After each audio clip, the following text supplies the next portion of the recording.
Kdož jste boží bojovníci a zákona jeho, prostež od Boha pomoci a doufejtež v něho, že konečně vždycky s ním zvítězíte.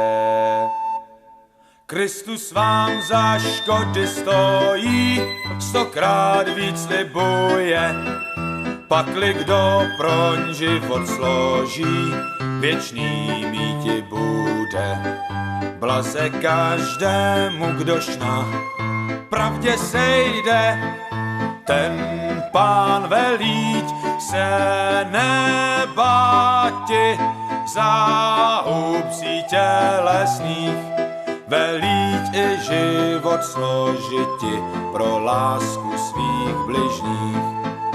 Protož střelci, kopyníci řádu rytířského, sudličníci a cepníci lidu rozličného, po mně tež všichni na Pána štědrého.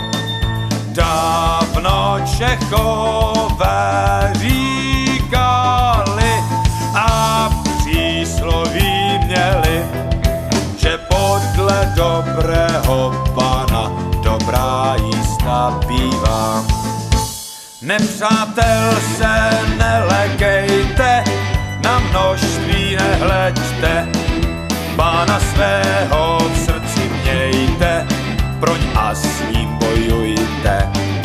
A před nepřáteli neutíkejte, a s tím vesele křikněte, zkus na ně hrnaně, zbraň svou s rukama chutnejte, Bůh náš Pán křikněte.